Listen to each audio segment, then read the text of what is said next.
This is tutorial 1-4, Symbolize Maps in the GIS tutorial 1 for ArcGIS Pro workbook. We're going to start off this tutorial like we have with the others. You're going to open up your tutorial 1-4 project and you're going to use the Allegheny County bookmark to zoom to full extent. So you're just going to go up here to bookmarks, and this is kind of new with Arc Pro from Arc Desktop, is they kind of give you a preview of where it's going to bring you. So you're just going to click on Allegheny County, and then in the contents panel you're going to right click the FQHC clinics and choose Symbology.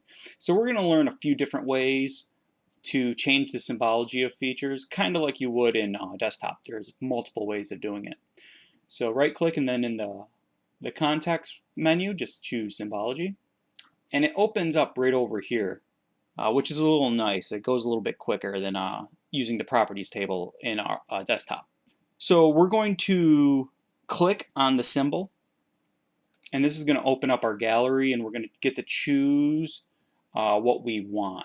And they want us to choose circle 4. Now this is something I'm a little weary of.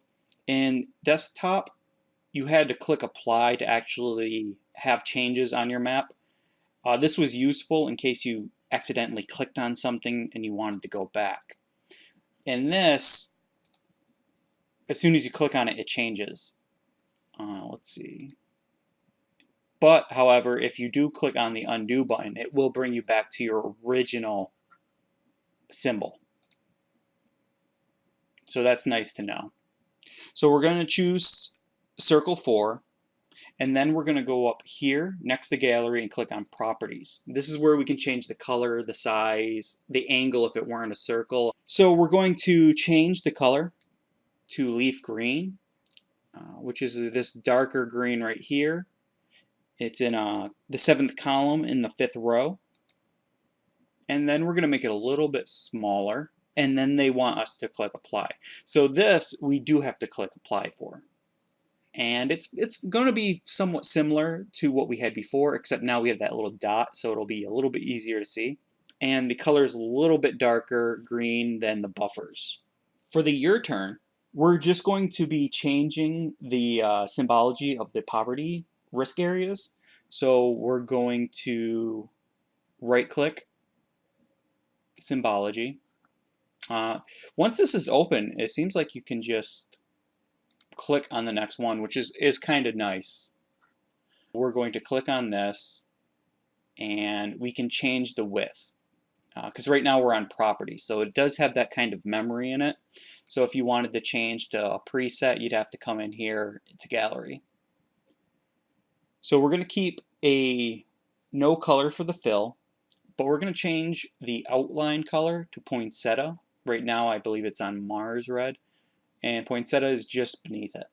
And then we're going to change our width to 1.5, so we're going to make it a little bit thicker. Click apply, and we're done. We can go back to the main portion of the tutorial, and we're going to learn how to label feature classes. It's going to be different than what you're used to if you're used to working with desktop.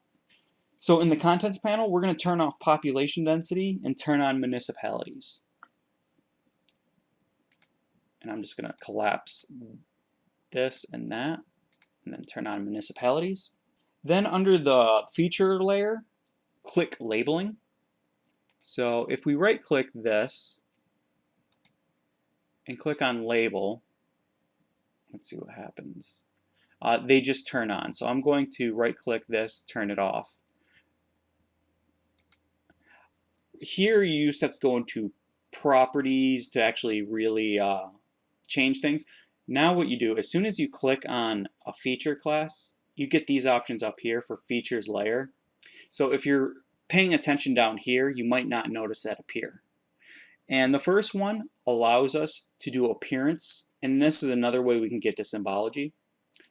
There's also data where you can open up the attribute table and work with the attributes, whether it's adding fields, creating subtypes, and stuff like that. But we're going to use the middle one, which is the labeling. Now this is going to be a little bit different from your book because they've made a few changes with the updates. So they're going to have us click the label button to turn on labels. And you can also do that by right-clicking and going to label, but it's this right over here.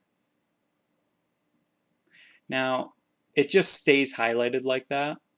I kind of wish they would make like the little check mark green or something, or like red if it's off. That would have, I think, been a little bit nicer. But this is where it's going to change. In the book, they have you look for this tag with an A to change things. We don't have to do that. That has been changed to this text symbol group. So now we can just change the font size to 7. And you can see it's applied immediately. And we can change the color to a dark gray color. So down here, I'm going to choose about 60. Now they want us to use what's called a dialog launcher button. That's this right here. That's next to the text symbol. So your book says that when you open up this panel, you might have to scroll. That's because, as I discussed before, this program kind of remembers what you've done before. So if you have opened like maybe appearance and position, it's going to hide the other options. So whenever you open up these things, always look to see if there's a scroll bar. Make sure you're not missing out on some options. So I'm going to expand halo, and they want us to make it a white halo. So we're going to choose down here, and polygon symbol is going to be white. And you have to be careful because you can accidentally like choose maybe the color when you're trying to do the outline color. So the color they want to keep white, and we're going to change the outline color to no fill. You don't have to worry about the outline width because there is no color, so it doesn't matter. And then we're going to change this 1 to a 0.75. And then we're going to click apply. And you can see it's a little bit easier now to see some of the labels, especially when they're kind of cluttered around the darker areas like with the river and the buffers. However, they're also obscuring. So you'll learn on how to control when labels appear later on. They want us to zoom in to the western part of the county, centered on the river. So over here. And then we're going to scroll back out. Or we can go up to map and full extent. Then they want us to turn off municipalities and turn back on population density. Then we're going to make sure you're on the map tab, and we're going to click on add data. But we're going to click on project folders, then go into tutorials, and then there's the chapter 1 geodatabase, and it's a file geodatabase. So we're going to just double click on that. And then we're going to scroll down until we see parks, and then we're going to click on that and then click OK. Then in the contents panel, we're going to find our parks, which is already highlighted. We can just click on the symbol, which is the little rectangle underneath it, and that will also open up our Symbology. We're going to go back to gallery, and this one has a preset, so we're going to scroll down until we find park. There's multiple parks. So I'm going to choose this one because it seems like the lighter of the two, and it has no boundary. We're going to close the Symbology panel, and I'm just going to close this label one as well, and that one. Now we're going to turn off the buffer and the population density feature. I don't know why they really had us turn it back on. That's a little weird. So, and we're also going to turn off our buffers. And they want us to just look at the parks. Then we're going to go up and use a bookmark, the Pittsburgh East End.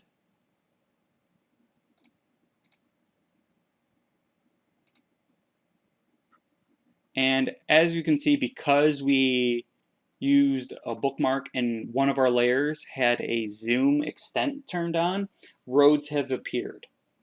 If they didn't, you might want to zoom in maybe one notch of the mouse wheel, or use the zoom to, like the fixed zoom in. We're going to right click parks in the table of contents, and we're just going to remove it. We're going to zoom to full extent. Our roads have turned off, and they want us to save our map. Now, I did not save mine immediately when I opened it like the book told me to, so what I'm going to do is I'm going to go to Save As, and I'm going to save it as 4 with my initials. Now they only want us to have Allegheny County and population density layers on, so everything else gets turned off.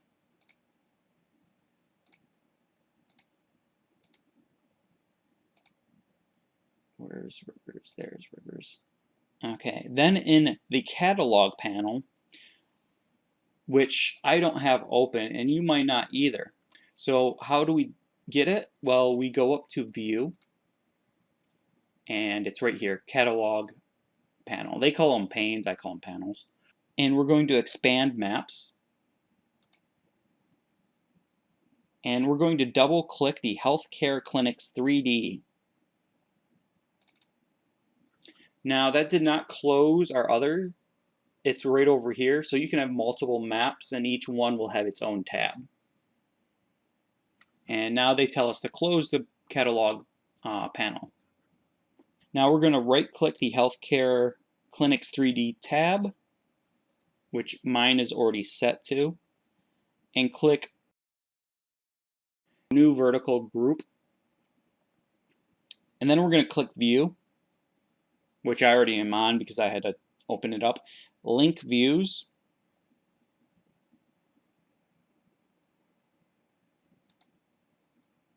And Center and Scale. So what I'm assuming now is if I go back to Maps and I'm on this one and I go to full extent, View. Okay.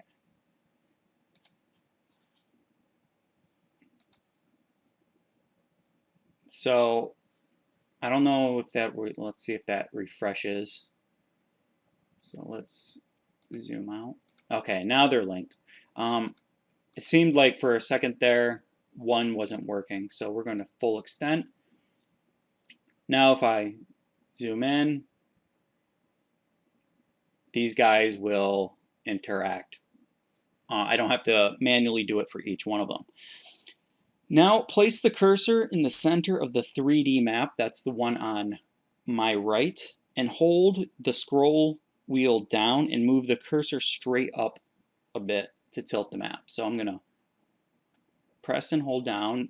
I got a little symbol that changed, and I'm just tilting it up. It looks like a kind of a city outline, almost like with skyscrapers.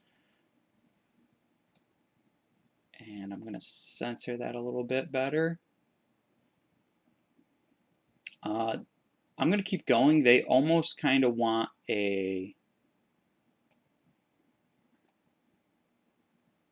something kind of like that.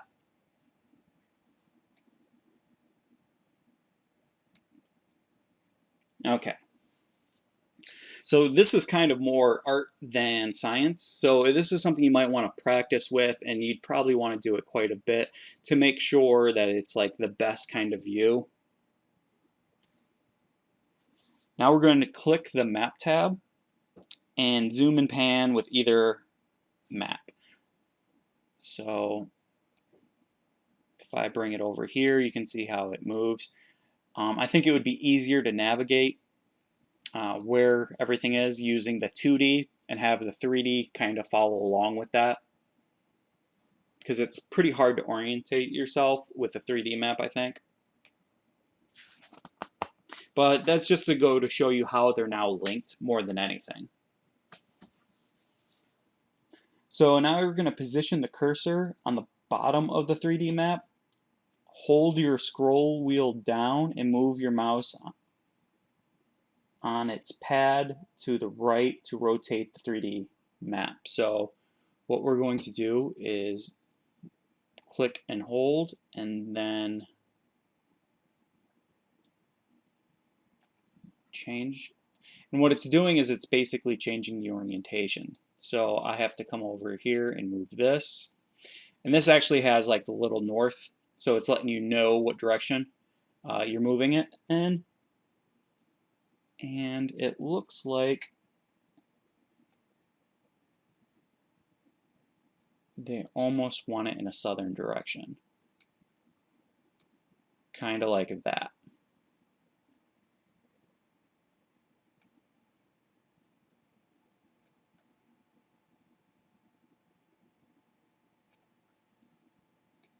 So you can see that by doing this, you do have to do quite a bit of work on both.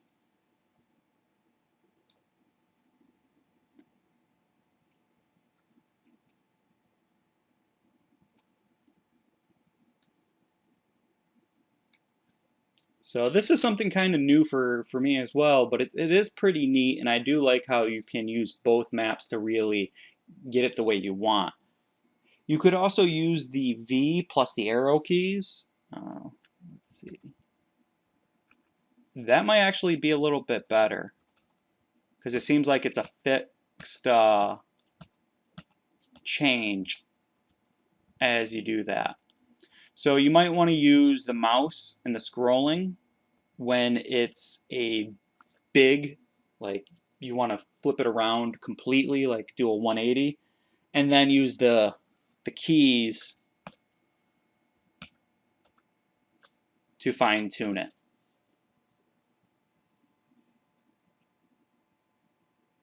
And then you just press the N key on your keyboard to make it go pointing at north. And then they want us to save our map. And that's it for this tutorial. Now I kind of wish there was a way, or like one of those "Are you sure?" pop-ups by pressing the N key. Because if you are busy working, you finally got it to the orientation that you wanted to, and then you go to type something, N is a very common letter.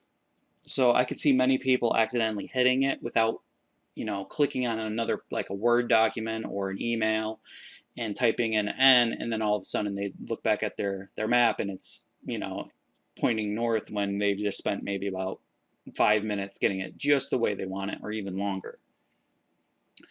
But I thought this was a very neat addition over desktop, and I think a lot of people could find this very useful and really a great way to spice up a presentation. And that's it for this tutorial.